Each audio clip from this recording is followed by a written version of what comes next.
The following is a ThorfTV production brought to you in cooperation with Jack Thorfinson. Howdy, pards. MrHolster here. What you're about to see is a pilot for a new show that Jack's got it in his head to make, and this has been a very frustrating week for me. I've tried to talk to Jack about this repeatedly and talk him out of this concept, but he really believes this is going to be a good thing, and I don't think so. And I finally said to him, well, if you want to make one pilot, we'll air it. I'll agree to that, but quite frankly, I don't think it'll do well, and what we'll do is we'll just have people down in the comments section tell us whether the show should go on or if that should be the end of it. And so sit back, relax, watch this pilot to Jack's new show he wants to produce called The Jimmy Experience. Live from MrHolster's ranch way up north near the Canadian border, we're proud to present The Jimmy Experience. Let's have a warm round of applause for that man around town, Cousin Jimmy! Hi, Jack. You look marvelous, Jack. Oh, you just do. Hi, Cousin Jimmy. Welcome to my new show, and Jack. Yeah, he's here too. I'm gonna pull out the corks tonight and do my best, but I am really nervous. I just want to tell you way up front, I've been walking around on pins and needles all day long. I have, because first one is always the toughest. I'm sure I'll get better. It may take me a while, but I think we're going to have a fun show, Jack. I do. And Jack says if I do really well, he's going to build me my own set. You know, this set is just, isn't it nice? He built it for MrHolster, and of course you can tell everything here just screams MrHolster, except for, of course, I do see, Jack, you got a couple things yourself. I know you're a big Burt Reynolds fan. And Archer, I see that, and I see I know that's your picture there of Sammy Davis Jr. and the chairman of the board, and Dean Martin. He just loves those guys. And your Don Johnson, I just love Don Johnson. Don Johnson autograph, photograph. What's it say, Jack? It says, to Jack, the best producer ever. Love ya, Don. Oh my God. I wish I could have met Don. You're so lucky, Jack. I can remember watching that show. Oh, I never missed it. Every weekend when it was on. And the guys would all say, aren't you coming down for a steam tonight? I said, can't. Don Johnson's on. I just love it. And the clothes he wore. Oh my gosh. No socks. And he had that big, huge Bren 10. I love that show. Love that show. So let's get started on my show, Jimmy's Experience. Yeah, the Jimmy Experience. And I'm hoping that in the months to come, you'll really know and love Jimmy. I think we're going to really have fun. I do. I'm a little different than MrHolster, just a little bit. You know, I love my cousin. I love him to death. But frankly, MrHolster is kind of a prude, and he kind of has a stick up his butt. It really does. Anyway, I'm going to get started here. Jack had a good suggestion, and Jack, I really do. Well, he's been so sleepy. Jack, I think he got mono. I do. I think one of those gals he was kissing out in Hollywood, he got mono. I tried to get him to go down and get checked. You should every now and then have those checks made, Jack. You protect yourself and others, Jack. Jack. Yes, you really should. You protect yourself and others. Okay.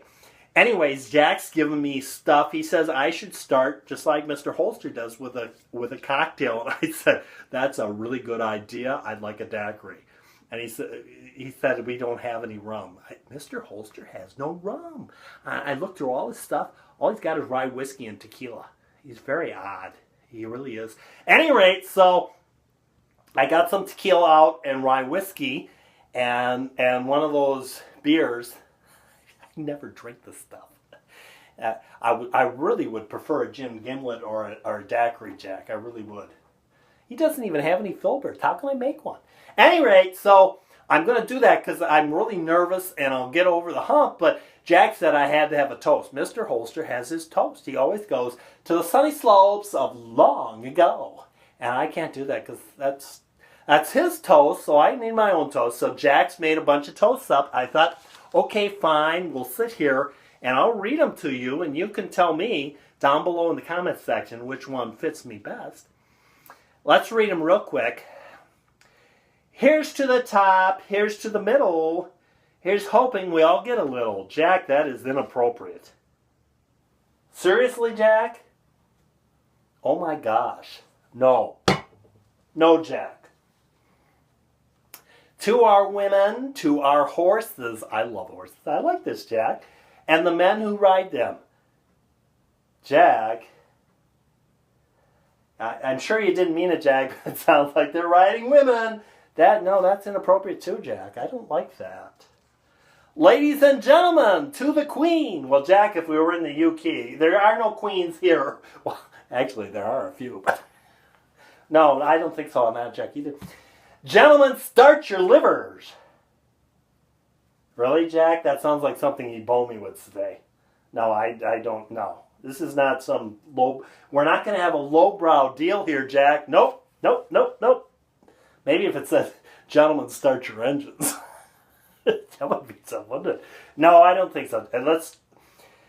Well, Jack, I think I like this. I really do. I think this is what I'm going to use, Jack. I do. Let's just... Oh my gosh. Rye whiskey. Tequila. I'm going with the rye whiskey. And he always says something about some guy, I don't know, popping some guy popping his top. Which I see, that's not Mr. Holster, but at any rate, so I'm not going to do that because I don't know who the guy is. And we already had that discussion with Jack.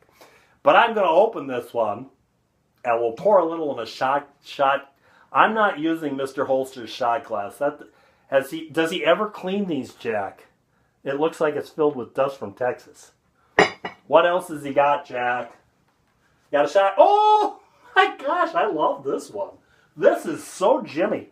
This is a good start for the Jimmy experience. It's from Fort Lauderdale. All you guys down in Florida, hi! It's from Fort Lauderdale. I'll give you a good pick at it there. Isn't that just screams me. It does, especially with this shirt on and everything.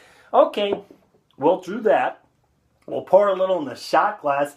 This is called Sazerac Rye. And I'm not a big rye, but you know, if you make a Manhattan, I love Manhattans. Maybe in a mixed drink, but who drinks anything straight? Oh, Mr. Holster's stomach must just be a pit. Okay, it's 45% of 90 proof, Jack, and it's straight. Woo-hoo. This may be quite a night. Well, a little in the old shot glass, that's what he always says. I don't want to rip his show off. No, I'm trying. It'll take me a while, but it's going to be my show, not Mr. Holster's. Oh. I got to say that. Here's to you, and here's to me. The best friends will always be. But if I and you ever disagree, then hell with you. Here's to Jimmy. Oh.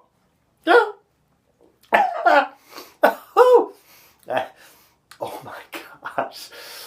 I hope that does something more than make me. Woohoo! There it is. Oh yeah. That isn't that bad after all. Woo! I've only felt like that a few times in my life, and one time was, oh my gosh. Okay. I just chased that a little real quick. Just get a little chase.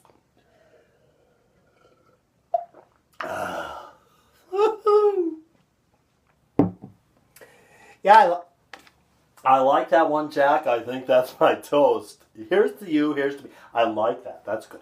We'll put that over there so I don't lose it. You know, the question I am asked most often is Mr. Holster really drink? Does he really drink? Well, I can attest to that. Mr. Holster he's a drunk. Yeah, he's an unqualified drunk. I will tell you, I would say that Mr. Holster gets tight more times than Rosie O'Donnell slacks. He does. I'll tell you one thing, though, about Mr. Holster. If he invites you over to the ranch for dinner, he holds steadfast to one rule. There is no drinking after dinner. No, there isn't. Of course, you don't drink dinner till 3 in the morning, and who can eat when you're flat on your back? But, yeah. I think if America ever enters a team in the Olympics for drinking, Mr. Holster would be the coach, yeah. Him and Ebomi, the real Cobra Burnout, and the Crazy Scotsman. Thanks, that was a good monologue, Jack. I like that. So what I thought I'd talk about tonight, because Mr. Holster always talks about gun. I don't know if I'll talk about gun every time, but tonight I want to, because I noticed when I came in here, he had this gun back here. Let me get it for you. And it's a Mossberg 22. And it was made back in the early 30s. And I know this story about this, because you'll see it's got a little bag here, because part of it's broken. And because I was there when it happened, because my mom and dad, they had a breakup. This is kind of painful to talk about. They got divorced when I was little, and because Dad just, Dad was playing the field, he was, and one too many Thanos. Any rate, so we spent the summer over at Mr. Holster's, and Mr. Holster was showing me this back, and he was operating the boat really fast. I said, Mr. Holster, don't do that. You're going too fast. That's an old gun, and he broke this part in there doing that that was 50. Well, it was a lot of years ago. I won't say how long. But at any rate, this gun here is the Mossberg 22. And there's no number on it at all. Nothing that says what it is, just a Mossberg, and it's a 22 caliber. But the interesting thing about this, the reason I wanted to show it to you, is that it's a bolt-action rifle, and Mr. Holster's father, back in the early 30s, like 1931, he went to a movie into town, and it was a matinee. I think, and I'm not sure, but I think the story is, he went to see Buck Jones in a matinee. And they had a deal where they called out a number of the stub on the ticket you got. And if you had the number, you win. And this is what he won. He won the gun. That's what they're giving away. And they gave him the gun. And he walked to the movie theater. So he just took the gun and walked home. He was 13 years old at the time. Yeah. So that tells you a little how this country's changed. Wow, would it be great to live back then, wouldn't it? Because I tell you, that's called freedom. There you go. Yeah. So I just wanted to share that with you guys today, because I think it's a neat story, and what a great country America is. And I don't want to get too much into this, but I really, really wish we wouldn't be ignoring our roots, because they're so fantastic that people just do anything to come here. There we go, guys. There's my show. There's the Jimmy Experience. Thanks for tuning in. Till next time. You see, Jack, I don't even have an ending. I have nothing. Till next time, guys. Hey, let's enjoy America and embrace it for all that it is, because it's the best place in the world to live. Yeah, take it from Cousin Jimmy, because I wouldn't even be here if it weren't for America being free. No, and neither would you. Till next time, guys, that's the Jimmy Experience.